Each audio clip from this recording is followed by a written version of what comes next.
Le professeur est où? Il est en salle ici. Ben Gordon est éducateur dans un établissement secondaire sis à Marcory.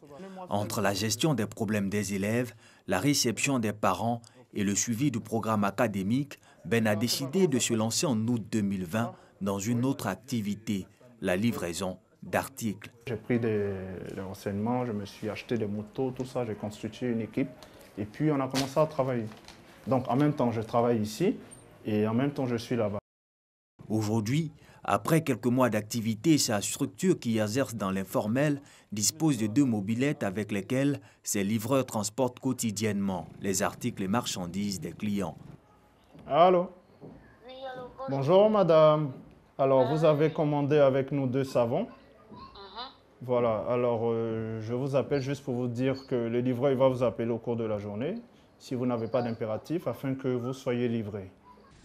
Comme Ben Gordon, plusieurs jeunes se sont lancés dans ce business nouveau. C'est le cas d'Aurélie Fieni, à la tête d'une structure de livraison située à la Riviera dans la commune de Cocody. On a constaté qu'il y a un besoin vraiment par rapport à Internet aujourd'hui. Il y a beaucoup de boutiques en ligne, de commerce en ligne, donc qui ont forcément besoin de livraison. Ne plus se déplacer pour faire ses emplettes, commander en un clic via son smartphone et recevoir quelques heures après ses articles. Cette pratique nouvelle gagne de plus en plus le cœur des Abidjanais. C'est quand même bien parce que tu as la possibilité de recevoir ta marchandise chez toi à la maison à moins de coûts. C'est vrai qu'on paye certains frais, mais c'est quand même bénéfique. Propulsée par le développement fulgurant de la vente en ligne, la livraison urbaine est en plein essor. Un secteur porteur qui, depuis quelques jours, est au cœur des débats suite à la publication d'un communiqué du collectif des entrepreneurs de la livraison urbaine de Côte d'Ivoire. Chaque entreprise ou structure de livraison sera dans l'obligation de s'acquitter de taxes et d'une autorisation d'exercer d'un montant de 5 millions de francs CFA, valable pour une période de 10 ans. Pour Aurélie Fieni, si cette information est avérée, ça serait un coup dur pour sa jeune structure. Nous, jeunes entreprises, ça nous fait un petit choc parce que la somme demandée est un peu à la hausse. D'autres livreurs, par contre, saluent l'initiative, mais dénoncent toutefois la somme annoncée. Moi, personnellement, je pense que c'est bienvenu par rapport aux tarifs qu'ils nous ont demandé, qu'ils puissent le revoir afin que tout le monde puisse vraiment bénéficier du secteur.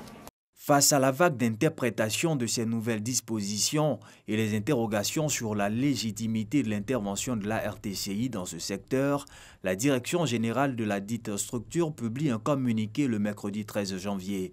Elle y explique les fondements juridiques de ces mesures et rassure les acteurs. La RTCI tient à rassurer l'ensemble des acteurs du secteur postal et la population qu'elle exerce sa mission de régulation du secteur postal dans l'intérêt, bien compris, de toutes les parties prenantes et veille au bon équilibre du marché. À ses bureaux à Cocody, le président du collectif des entrepreneurs de la livraison urbaine de Côte d'Ivoire multiplie les rencontres et les séances de travail.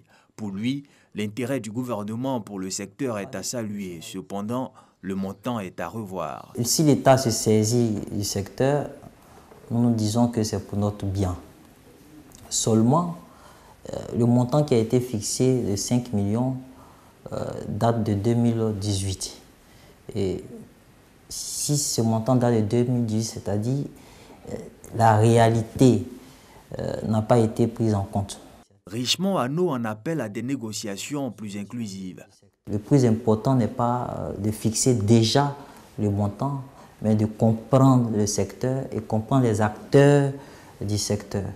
Donc nous proposons déjà un dialogue, une rencontre afin que les acteurs que nous sommes puissions exposer nos réalités afin que cela soit pris en compte. Les jours passent, mais la RTCI et ses nouvelles réglementations sont toujours au centre des débats sur les réseaux sociaux et quelques plateaux de télévision. Face à cette situation, l'autorité de régulation convoque les acteurs de la livraison urbaine à une rencontre d'échange le vendredi 14 janvier à son siège à Marcory. À cette séance, contre toute attente, le directeur général fait savoir que les livreurs urbains ne sont pas concernés par la mesure. Les 5 millions prévus par le législateur ne vous concernent pas. Selon Bilé Diéméléou, le souhait de la RTCI est d'accompagner simplement les livreurs urbains en vue de leur permettre de profiter pleinement de leur activité. Notre rôle pour nous, c'est de vous protéger. Notre rôle aussi, c'est de pérenniser vraiment l'activité. Et puis faire de sorte que ce soit un métier et qui rassure aussi celui qui est au terminus.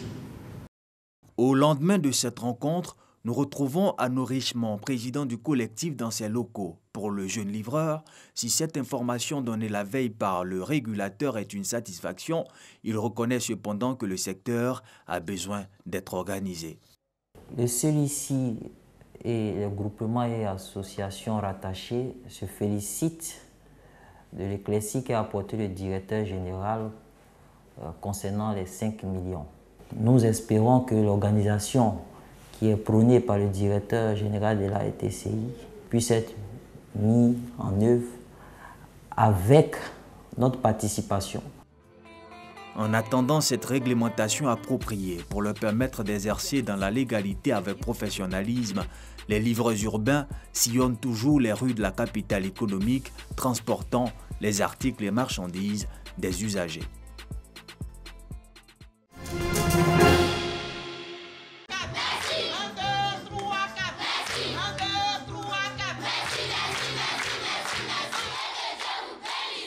C'est par ces cris de joie que les 105 filles de l'orphelinat national de Grand-Bassam expriment leur gratitude à la Fondation Générale Doué Mathias.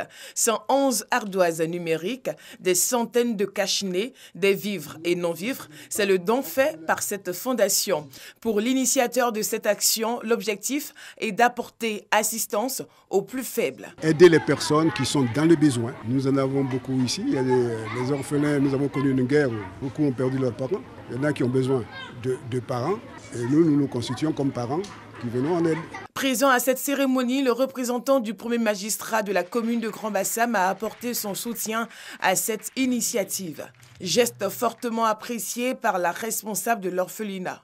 En tant que mère, je ne peux que dire merci parce que je suis très émue. Dire merci à la Fondation Générale Mathias Doué. Nous avons bénéficié d'appui. Après l'étape de Grand-Bassam, la Fondation Générale Mathias Doué compte mettre le cap sur l'Institut des aveugles de Yopougon.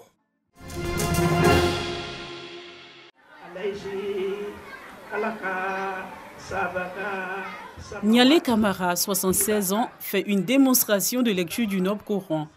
Après une année d'apprentissage à l'école confessionnelle islamique Darul Salam à la grande mosquée d'Aboubo, elle ouvre ainsi la cérémonie des démonstrations pour les femmes âgées. J'apprends le Coran pour la vie tombale, car lorsque l'ange de la mort vient prendre notre âme, le Coran intercède en faveur de celui qui a appris le Saint-Coran et il se voit retirer l'âme tout doucement. J'apprends aussi pour la paix dans le pays. Et j'appelle toutes les mamans à s'y mettre pour l'entente, car celui qui lit le Coran a un cœur qui pardonne. Pendant toute une année, ces femmes âgées ont été enseignées aux côtés de tout petits qui ne se laissent pas compter l'instant. Initiation à la prise de la parole en public, maîtrise de la lecture, interprétation des textes, tout y était, les émotions aussi.